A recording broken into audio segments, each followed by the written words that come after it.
ప్రభువు పేరిట మీ అందరికీ ఈ రాత్రి కాలపు శుభములను వందనములను తెలియజేయుచున్నాను. ప్రియులారా, పరిశుద్ధ లేఖన భాగమును మనం ఈ రాత్రి చదివినట్లయితే, నా కృప నీకు చాలును, నీ బలహీనత యందు నా శక్తి పరిపూర్ణమగుచున్నదని కొరింథీయులకు రాసిన 2వ పత్రిక 12వ అధ్యాయము 9వ వచనం. ప్రియ సహోదరి సహోదరులారా, చదవబడిన లేఖన భాగమును ఈ రాత్రి మనము పరిశీలన చేసినట్లయితే, పరిశుద్ధ లేఖన భాగములో నాకు అత్యంత ఇష్టమైన పదము కృప. ఆయన కృప లేకపోతే మనం ఈ క్షణము వరకు జీవించి ఉండేవారమే కాదు. కృప అంటే అర్హత లేని మనలను అర్హులనుగా ఎంచబడడమే కృప. ప్రియులారా, అపోస్తలుడైన పౌలు తన శరీరంలోనున్న బలహీనత విషయములో ముమ్మారు ప్రార్థించినప్పటికీ ప్రభు దానిని తీసివేయలేదు గాని శక్తివంతమైన వాగ్దానాన్ని ఇచ్చాడు. నా కృప నీకు చాలును, నీ బలహీనత యందు నా శక్తి పరిపూర్ణమగుచున్నదని చెప్పాడు. వ్యక్తిగత, కుటుంబ, మానసిక, ఆర్థిక, ఆరోగ్య, ఆధ్యాత్మిక, సామాజిక సమస్యల, నీ జీవితములో చెలరేగిన తుఫానా లేదా సమస్యల సుడిగుండాల, పరిష్కారం లేని సమస్యల, సమాధానం లేని ప్రశ్నల, తీరము లేని ప్రయాణమా, ఏ రేవుకెళ్ళినా ముండ్ల పరిగే అన్నట్టు నీ జీవితము సాగిపోతుందా? నీవు చేసే ప్రార్థన నీకు అరణ్య రోదనలా కనబడుతుందా? అయితే దిగులు పడకు, భయపడవద్దు. ఎందుకో తెలుసా? నీ ప్రియరక్షకుడు నీకిస్తున్న వాగ్దానము నా కృప నీకు చాలును అని. అవును ప్రియులారా, ఈరోజు మనందరితో కూడా శ్రేష్టమైన వాగ్దానము ద్వారా ప్రభు మనతో మాట్లాడుతూ ఉన్నాడు. మన జీవితంలో ఏది ఉన్నా లేకపోయినా దేవుని కృప ఉంటే చాలు. ఎందుకంటే ఈరోజు మనము ఏమై ఉన్నామో అది కేవలము ఆయన కృపే. అందుకే అపోస్తలుడైన పౌలు అంటూ ఉంటాడు కదా, ప్రభువా, నేనీరోజు ఏమై ఉన్నానో అది నీ కృపే. అవును, నిజమే కదా. దేవుని కృప లేకుండా మనము ఏమైనా చేయగలుగుతామా అంటే ఏది కూడా చేయలేము. దేవుని కృప లేకుండా మన జీవితంలో మనకేది కూడా సాధ్యము కాదు. ప్రియులారా, ఆయన కృప లేకపోతే ఈరోజు మనము సజీవులముగా ఉండేవారమే కాదు. ఈరోజు బ్రతికి ఉన్నామనంటే కేవలము ఆయన కృప. ఈరోజు మనం ఇలా చక్కగా మనకున్న దాంట్లో మనకంటూ క్షేమము కలిగి క్షేమముగా జీవిస్తున్నాము, చక్కగా భోజనాన్ని తినగలుగుతున్నాము, ఆరోగ్యము కలిగి ఉన్నాము, మన పనులు మనము చేసుకోగలుగుతున్నాము, ఎంతో కొంత సమయమంటూ ఒక ఉన్నతమైన స్థితిలో ఉండగలుగుతున్నాము అనంటే కేవలము అది దేవుని కృపే. ఎవరికి తగ్గినట్లుగా దేవుడు వారిని ఆశీర్వదిస్తూ ఉన్నాడు, ఆశీర్వాదకరముగా నడిపిస్తా ఉన్నాడు. ఇదంతా కేవలము ఏమిటి అని రాత్రి మనం ఆలోచన చేసినట్లయితే, ప్రియ సహోదరి సహోదరులారా, ప్రభు కృపే. దేవుని కృపను బట్టి ప్రభును స్తుతించండి. ప్రతిరోజు ప్రతి రాత్రి కూడా మనం అడుగుతూ ఉంటాము కదా, ప్రభువా నీ కృప నాకు కావాలి, ప్రభువా నీ కృప లేకపోతే నేనేమి చేయలేను తండ్రి అని మనము ప్రతిరోజు ఆయనను అడుగుతూ ఉంటాం. ఈ రాత్రి కూడా దేవుడు మనతో వాగ్దానము చేస్తున్నాడు. ప్రియ సహోదరి సహోదరుడా, ఈ రాత్రి ప్రభు చెప్తా ఉన్నాడు, నా కృప నీకు చాలునని. నిజమే ప్రియ సహోదరి సహోదరుడా, ప్రభు కృపను మనము పొందుకోవాలి.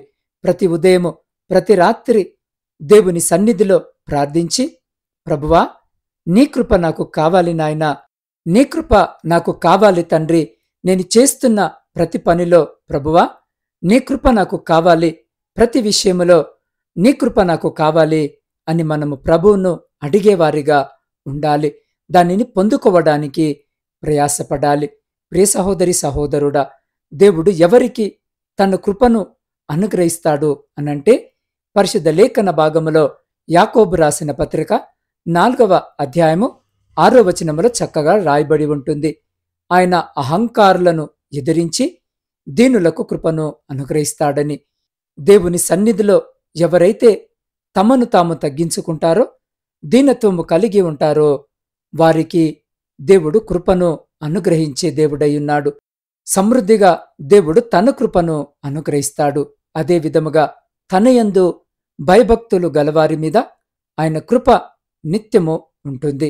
దేవుని యందు భయభక్తులు కలిగి ప్రియ సహోదరి సహోదరుడా, ఈ రాత్రి ఈ వాక్యము వినుచున్న నీవు దీనత్వము కలిగి ప్రభు సన్నిధిలో నిలబడు.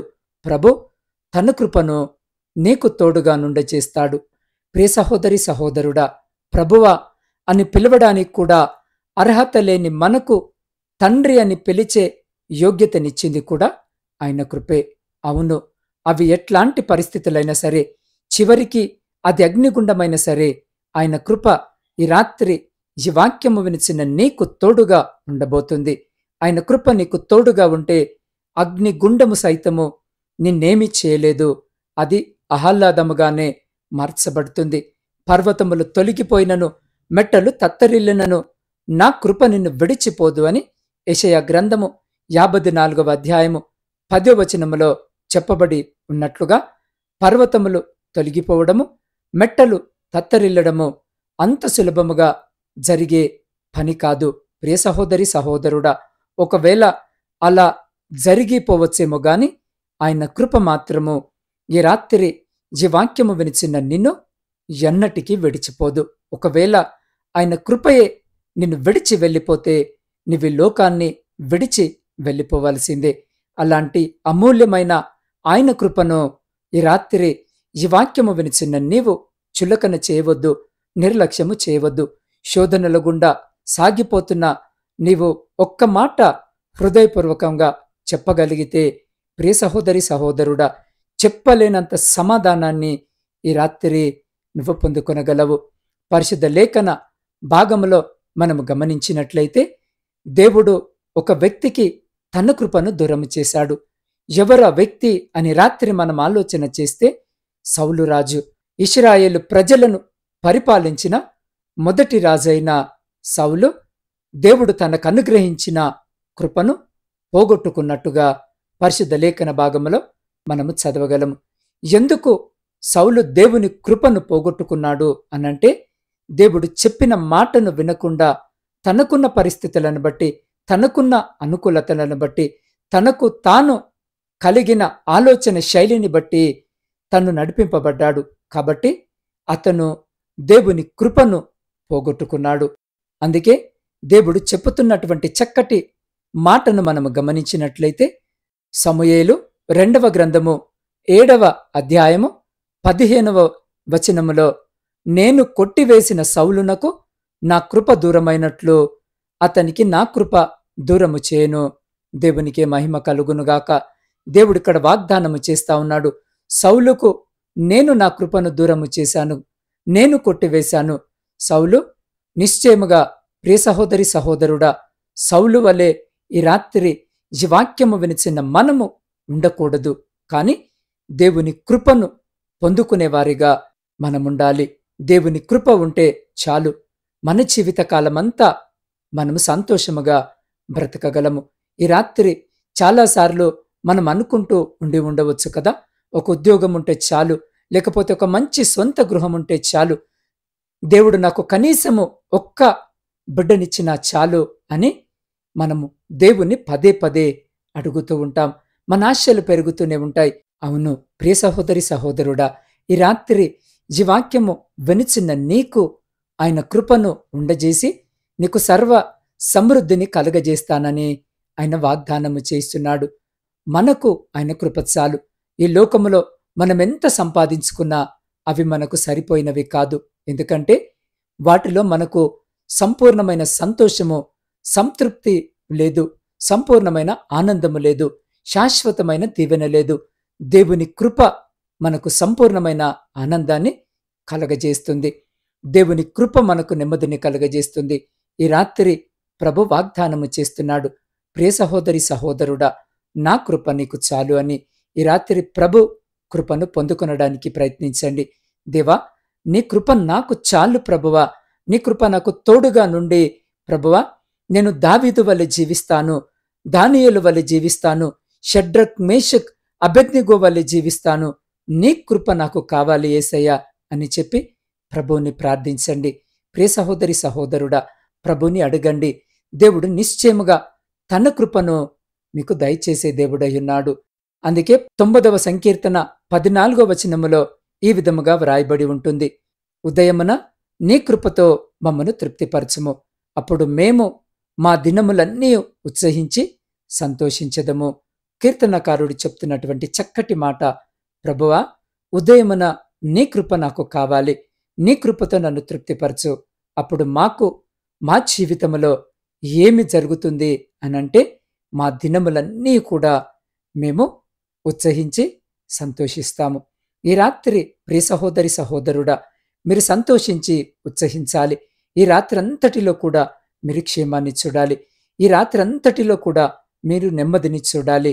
అంటే ప్రతి ఉదయము ప్రతి రాత్రి దేవుని కృపను పొందుకునేవారిగా మనముండాలి. అందుకే దేవుని సన్నిధిలో మోకరించి ఉదయం లేవగానే రాత్రి మన పడకలకు చేరుముందు ప్రభు సన్నిధిలో మోకరించి, ప్రభువా నీ కృప మాకు కావాలి, ప్రభువా నీ సహాయం మాకు కావాలి, ప్రభువా నీ వాత్సల్యత మాకు కావాలి అని చెప్పి ప్రభు కృపను పొందుకొనండి. దేవుని కృపను పొందుకొని మీ దినాన్ని ప్రారంభించండి. దేవుని కృపను పొందుకొని మీ దినాన్ని ముగించండి. మీరు ఉత్సహించి సంతోషించండి. దేవుడు ధారాళముగా తన కృపను అనుగ్రహించే దేవుడు.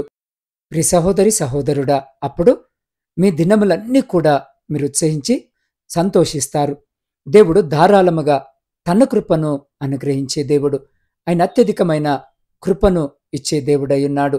అందుకే యెషయా గ్రంథము 54వ అధ్యాయము 10వ వచనములో ఈ విధముగా వ్రాయబడి ఉంటుంది, పర్వతములు తొలగినను మెట్టలు తత్తరిల్లనను నా కృప నీకు చాలును అన్న వచనము ప్రకారము ప్రియ సహోదరి సహోదరుడా, ఏ సమస్య ఎదురైనా, ఎన్ని ఇబ్బందులు ఇరుకులు వచ్చినప్పటికీ కూడా ఆయన సన్నిధి, ఆయన కృప నిన్ను వేడిపోదని నిశ్చయముగా ప్రభు రాత్రి నీకు వాగ్దానము చేస్తున్నాడు.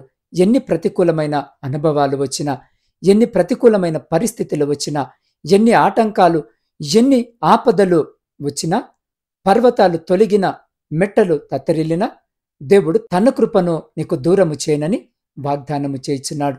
కాబట్టి ఈ రాత్రి ఈ వాక్యము వినిచిన్న మీరు ఏ స్థలములో ఉన్నా, ఏ స్థితిలో ఉన్నా, అదే స్థితిలో అదే స్థలములో నిలవబడి, ప్రభువా నీ కృప నాకు దయచేయి ప్రభువా అని మనము విశ్వాసము కలిగి ఆయన కృపను పొందుకొనడానికి ప్రార్థిద్దాం.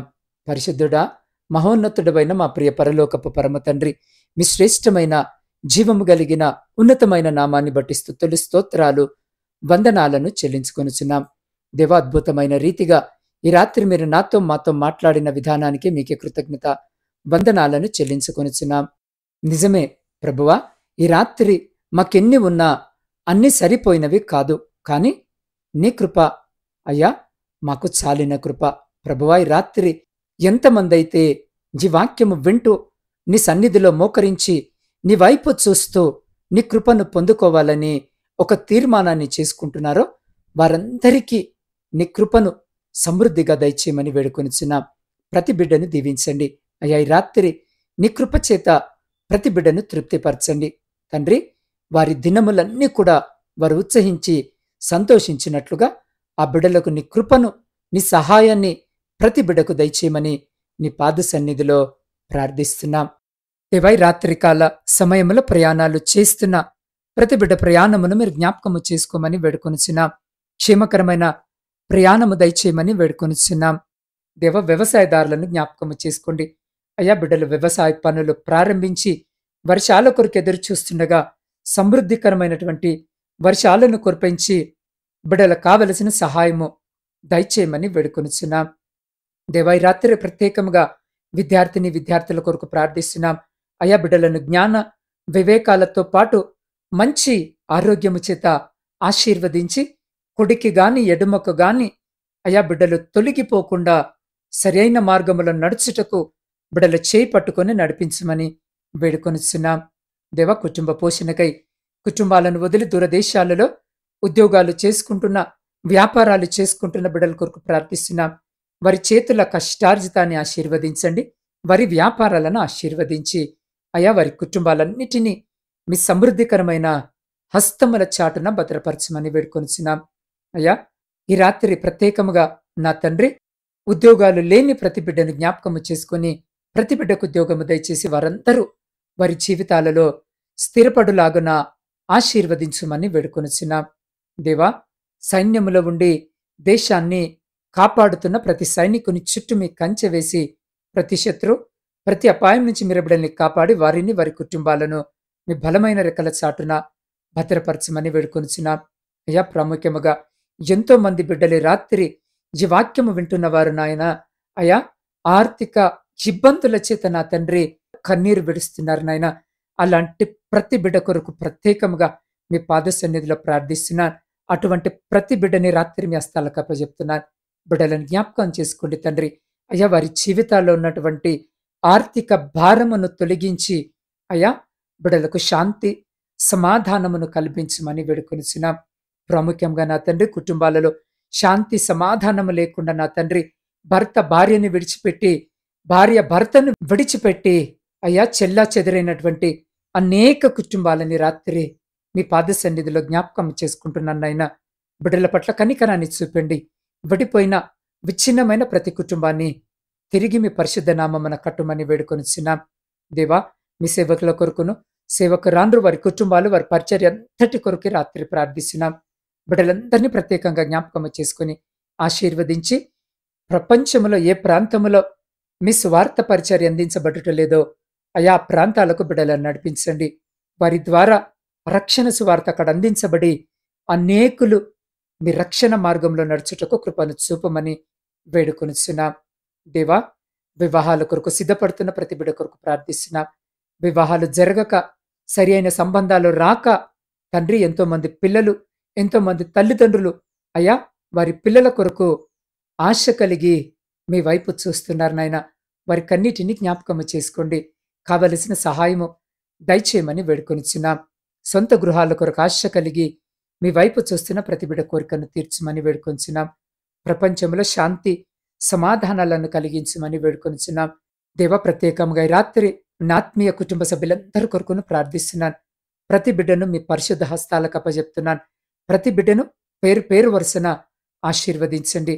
అయా ఆశ కలిగి, నిరీక్షణ కలిగి మీ వైపు చూస్తూ వారి ప్రార్థన మనవులను తెలియజేస్తున్నారు. అటువంటి ప్రతి ప్రార్థన విజ్ఞాపన మీ పరిశుద్ధ పాదాల చెంత పెడుతున్నాను. ఆలకించండి, అంగీకరించండి. వారి ప్రతి ప్రార్థనకు మీరు జవాబును దయచేయమని వేడుకొనిచున్నాం. దేవా, ఈ గాఢంధకారమైన చీకటిలో మేము నిద్రించినగా మా గృహాల చుట్టూను, మాత్మీయుల గృహాల చుట్టూను, మా ఇరుగు పొరుగు వారి గృహాల చుట్టూను మీ అగ్ని కంచె వేసి ప్రతి బిడ్డను మీ దేవదూతల రెక్కల చాటున భద్రపరిచి ప్రతి అంధకార సంబంధమైన శక్తులన్నిటి నుండి మీరే సంరక్షించి కాపాడి, మీ చిత్తమైతే, మీ రాకడ ఆలస్యమైతే ఎన్నికలేని మమ్మలను మరొక శ్రేష్టమైన నూతన దినములోనికి ప్రవేశపెట్టుమని మా రక్షకుడును మీ ప్రియకుమారుడైన యేసు క్రీస్తు సర్వసమృద్ధి కలిగిన నామమున ప్రార్థించి స్తుతించి అడిగి పొందుకొని ఉన్నాము తండ్రి. ఆమెన్.